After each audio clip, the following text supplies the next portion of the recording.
Hello everyone. If you really thought about it, I bet you could come up with a description about what your perfect relationship would be.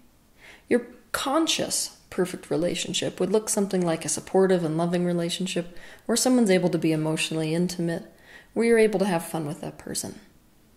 But let's be honest, that's not the relationship you usually get. You may feel like you're cursed. The relationship you get is with a partner who's unsupportive, who doesn't make you feel like they love you, who's not emotionally available, and who you don't have fun with. A lot of people think, why me? They might ask why they deserve this kind of relationship. But the reality is this has nothing to do with deserving. It has everything to do with your subconscious mind. We are creatures of habit. Look at our actions. It's instinctual. We think that we can create some sort of certainty, some kind of continuity and stability by returning to what's familiar. You sleep on the same side of the bed at night. You put your toothbrush in the same place in the bathroom. You have sex the same way with your partner. You keep going to the same restaurant week after week.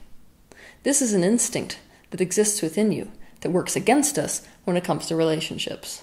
Here's the thing. When you were a child, you had no conscious idea about what love is. And with a cerebral cortex that was not yet completely formed, you experienced the world entirely through felt perception. You felt the world before you intellectualized it. Because of this, the way you felt about the world set up your expectations and later beliefs about the world. Even if you had a violent, abusive, or lonely childhood, your home was still home. It was where you went to sleep at night. It's where you were fed and clothed, or not fed and clothed. It was where you got your attention from, or lack thereof. Children are born loving their parents. And they are born assuming that their parents love them. The relationship with the family they are born into is their first taste of human connection and thus their first taste of love. It doesn't matter if we, in our adult perspective, look backwards and say, that was not a loving household. A child doesn't know any different than this version of love that exists in their home. Because of this, they associate love with home. The way that they felt in their home and in their relationship with their parents becomes their definition of love. This means if your home felt like chaos and confusion and loneliness and deception, you think that's what love is supposed to feel like. As we grow up, we become conscious of the idea of bad and good. Then what we do is we banish the unwanted aspects, the not good aspects of our life, to the unconscious. We deny them, we suppress them, we try to forget them, and often succeed. What we do is we only remain aware of what we feel is good or acceptable.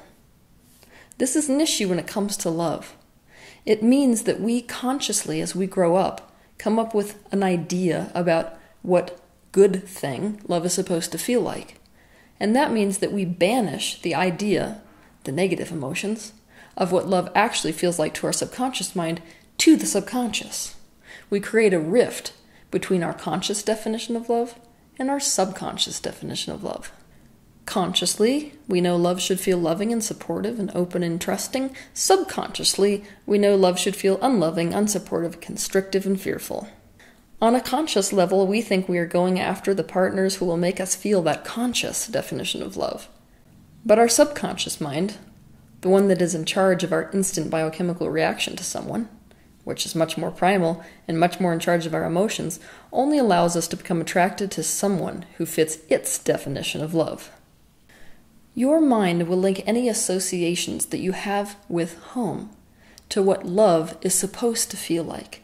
So when you consciously decide that you want love in your life, your subconscious mind goes to work sorting through its Rolodex of what subconscious love should feel like, and then it compels you to be attracted to people who fit those associations that you have with love on a subconscious level, and thus home.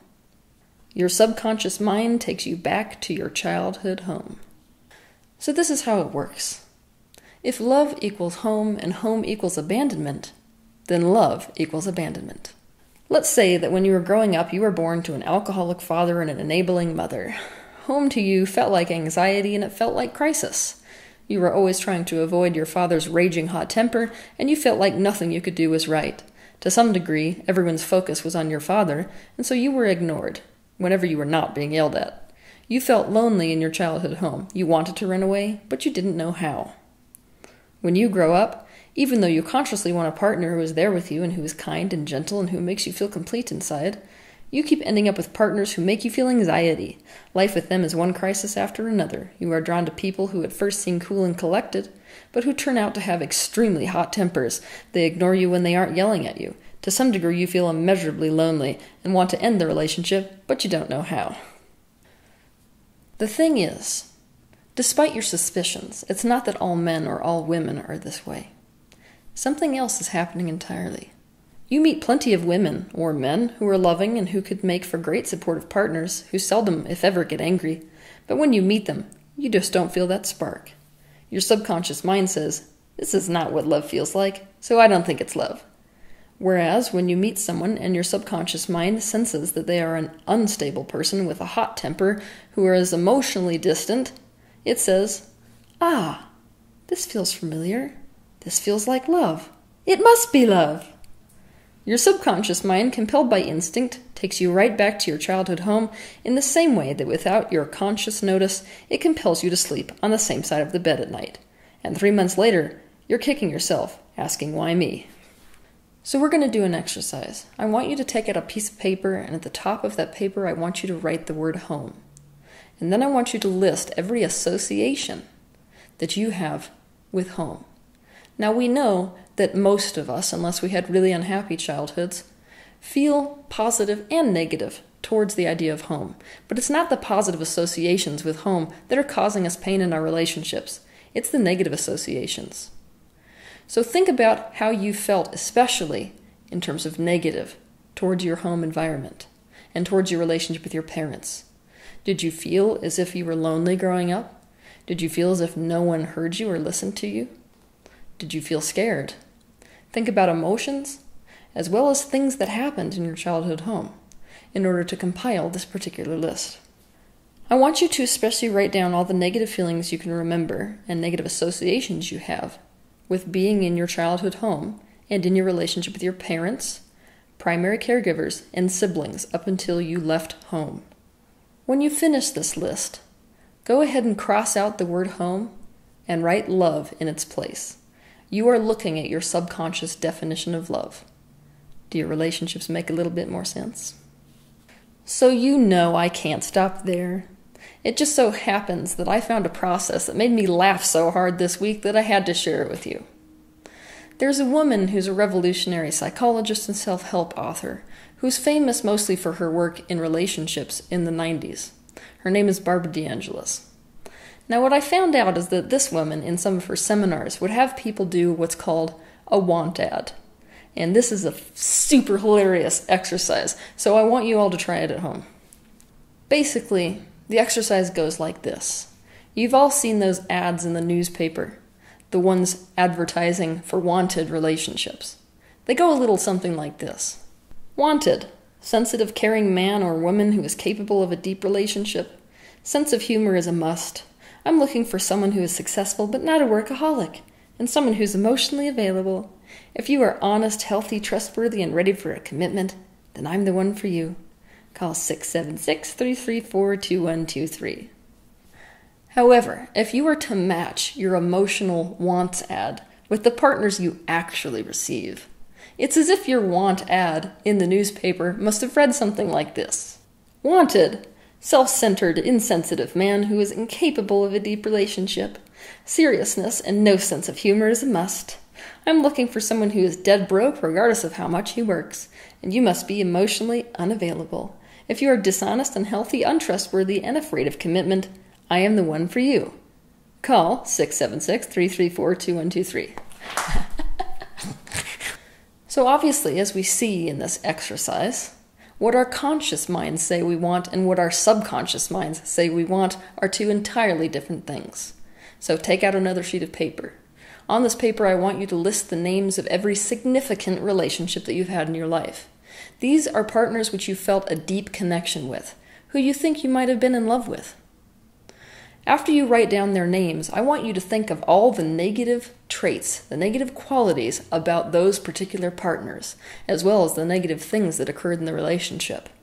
This is your time to completely rag on them. What did you dislike about them or how you felt around them? For example, Mike. Jobless, dishonest, controlling, manipulative, moody, used me for money, made me feel like I was worthless, impractical, flirted with my sister, could not communicate, made me feel completely alone. Or Mary, emotionally unstable, crazy, whiny, insecure, drama queen, victim, made me the bad guy, hated sex, negative, critical, and close-minded. Once you're finished with these lists, I want you to go over them and to circle any words that have been repeated, especially the ones that repeat throughout all your relationships. What you are looking at, again, is your subconscious definition of love. Now, with the words that you've circled, write as creative an ad as you possibly can. By doing this, you will come to understand what advertisement you are subconsciously putting out for a partner, as well as the kind of people you are actually attracted to. This is the kind of person you have been seeking. This is why relationships are painful to you. It's good if we can learn to laugh at our choices, because they are, after all, somewhat hilarious. So what I want you to do is to try to make yourself laugh with this particular ad. And for your viewing pleasure, I have included 2 of these scenarios, personal want ads, for you today. For the female want ad, are you looking for a relationship where you don't have to take care of your woman, where you don't have to invest any energy into the relationship whatsoever, including money? Do you want a relationship where you don't have to think of romantic things to do and can avoid emotional intimacy altogether? Then I'm the woman for you. I'm looking for an apathetic man, someone willing to forsake me, because being forsaken is my secret fetish. I want a man who can make me feel like damaged goods. I want to watch the sunset with a man who is broke, lacks ambition, will only tolerate me when I'm positive, and only wants to have fun. No responsibility required. If you like to give up on your woman and you're trying to find someone who doesn't feel taken for granted and unlovable when you do that, call me at insert phone number. And for the male ad, antisocial bachelor with intimacy issues seeks a dark, vampiric witch who is both crazy and unhinged. I can deal with the craziness as long as you're hot. Sex appeal fixes all problems until a little while later when the problems really blow up. I usually say I want a quiet, simple, stable homemaker, but I actually don't. Because let's be honest, I get bored of you super quickly. Instability makes me feel at home, and I love power struggles. Drama is a must. What I really want is someone that keeps me on my toes, like an exhausting and strategic game of chess. If you've had a really fucked up childhood, this gives me the chance to rescue you. And then I'm all yours. Emotional volatility wins my heart and attention every time. Well, at least my attention. When you're done, compare the findings of this particular exercise with the previous exercise you did about what it felt like in your childhood home. What you will find is that the exact negative traits that you found in your relationships exactly mirror the way you felt in your childhood home. Becoming aware of our subconscious emotional drives allows us to become aware enough to be vigilant about the partners that we choose. It also enables us to facilitate further growth in our current relationships by being aware of what the real dynamic is that's taking place. And if we, in our relationships, can make our conversations about what the problems are really about, then they're bound to improve. Have a good week.